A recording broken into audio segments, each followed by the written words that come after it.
Hello दोस्तों, स्वागत है एक बार फिर से आपका मेरे चैनल पे लीगल न्यूज 127 पे। जी हाँ दोस्तों, जैसे आपने सही सुना, पत्नियों के लिए बुरी खबर।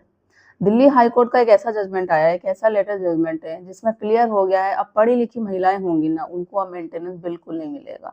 इससे पहले भी कई जजमेंट, कई हाई कोर्ट, वो सुप्रीम कोर्ट की गाइडलाइंस आ रखी है। एक बार और दिल्ली हाई कोर्ट का ऐसा जजमेंट आया है जिसमें जो भी पति चाहते हैं कि भाई पत्नी को मेंटेनेंस ना देना पड़े, जिनकी पत्नी है जो पढ़ी लिखी है, या पढ़ी लिखी होने के बावजूद वो जॉब छोड़ के, जॉब भी कर रही है, जॉब छोड़ के बैठी हुई है और जानबूझ के वो पति के पैसे पर डिपेंड रहना चाहती है, उसने मेंटेनेंस का केस कर रखा है, आप आपको घबराने की बिल्कुल जरूरत नहीं है। इस जजमेंट का आप यूज करके आप भी मेंटेनेंस जो जो केस डिसमिस करा सकते हैं।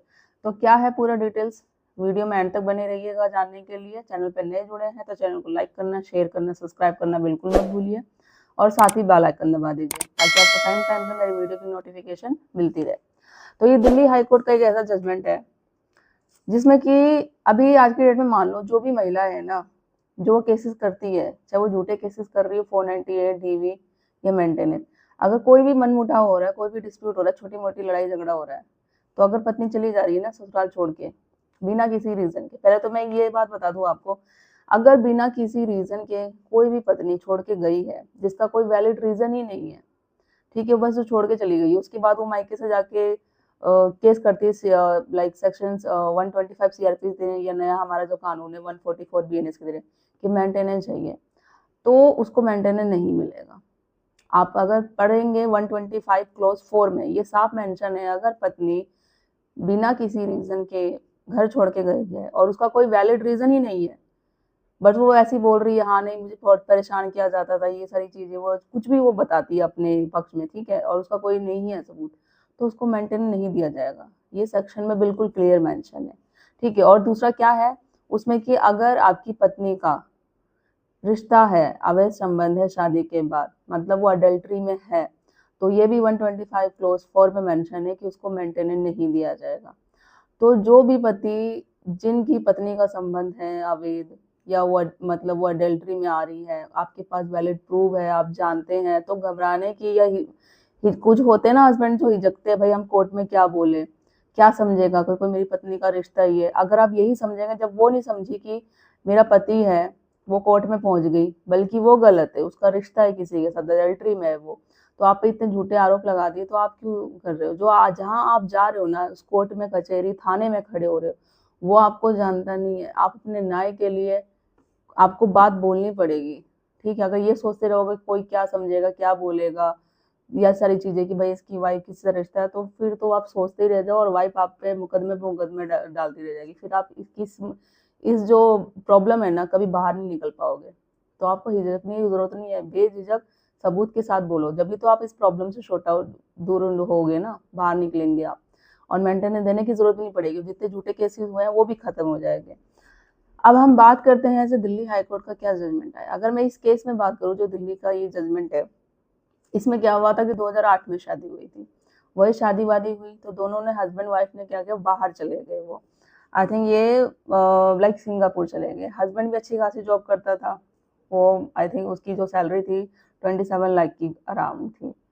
दोनों में डिस्प्यूट हुआ, उसके बाद वो दोनों वापस आ गए, ठीक है। पत्नी ने क्या किया, मेंटेनेंस का केस कर दिया कि भाई पति की जो अर्निंग है 27 लाख है, तो मुझे पर मंथ है जो 3,25,000 की चाहिए मुझे मेंटेनेंस। अब जब ये कोर्ट फैमिली लॉ में पहुंचा, तो वहां पे वो हो गया डिसमिस। क्यों हुआ? क्योंकि पत्नी पढ़ी लिखी थी, वेल एजुकेटेड थी, वो अर्निंग भी थी, मतलब अगर आप जानेंगे ना, ये ऑस्ट्रेलिया में जॉब करती थी शादी के बाद। और जैसे दोनों में डिस्प्यूट हुआ, पति ने डिवोर्स की पिटीशन भी डाली, डिवोर्स भी हो गया था उनका, ठीक है। फिर वो मांगती है ये, तो इसलिए डिसमिस कर दिया गया, भाई आप वेल एजुकेटेड थे, उसके बाद आप ने जॉब वर्क छोड़ के मेंटेनेंस डिमांड कर रहे हो, तो डिमांड करने की क्या जरूरत है आपको, मेंटेनेंस पैसे की जरूरत है, आप तो खुद जॉब करा सकते हो, तो कैंसिल होगी। फिर पत्नी ने क्या किया, सेटिस्फाइड नहीं हुई, वो हाईकोर्ट पहुंच गई दिल्ली के, ठीक है। वो सारी सेम चीज में रखी, दिल्ली हाई कोर्ट एग्री हुआ फैमिली कोर्ट के जजमेंट से, फैमिली कोर्ट के जो भी डिसीजन के पति के फेवर में निकला कि भाई आप पढ़ी लिखी हो के, वेल एजुकेटेड हो, ऑस्ट्रेलिया में आप जॉब करती हो, अच्छी खासी जॉब करती थी, आपके पति ने तलाक लिया, पिटीशन भी ओके हो गई, तलाक भी मिल गया, ठीक है, वो उसकी अर्निंग है 27 लाख कमाता हो मंथली या जो भी कमाता हो। आप भी तो इससे पहले जो ऑस्ट्रेलिया में जॉब करते हो, जॉब वॉब छोड़ छाड़ कर आ रखे हो, आपकी अर्निंग भी अच्छी खासी थी। ठीक है, माना आपने जॉब छोड़ दी है, अगर आप ये भी दिखाते हो कि जॉब छोड़ दी नहीं, आप ज़रूरत है, वेल एजुकेटेड हो, आप खुद जॉब करके अपना अच्छे से जीवन लाइफस्टाइल अपनी अच्छी सी बिता सकते हो। आपको पैसे की पति के पैसे पे डिपेंड करने की क्या ज़रूरत है। दिल्ली हाई कोर्ट ने भी फैमिली कोर्ट की जो ये डिसीजन था उसको किया सेट और एग्री किया, और उसकी पत्नी की जो मेंटेनेंस जो उसने लगा रखी थी उसको डिसमिस कर दिया, और कोई भी नहीं दिया, मेंटेनेंस बिल्कुल खारिज कर दिया। ये इसका जो केस का नाम है मेगा खेत्रपाल वैस रजत कपूर है। इसका जो ये जो जजमेंट आया था ना 19 मार्च को आया था। ठीक है, तो ये अभी लेटेस्ट ही है, अभी तो आज 23 मार्च है। तो मैं इसका जो जजमेंट का डिटेल्स है ये डिस्क्रिप्शन में शेयर कर दूंगी PDF, तो आप अच्छे से डिटेल्स में वो पढ़ लीजिएगा। जो मैंने मेन पॉइंट है वो आपको बता दिए हैं, तो आप डिटेल्स में और अच्छे से पढ़ लीजिएगा। और ये जो दिल्ली हाई कोर्ट का फैसला है आपको कैसा लगा कमेंट में करके ज़रूर बताइएगा।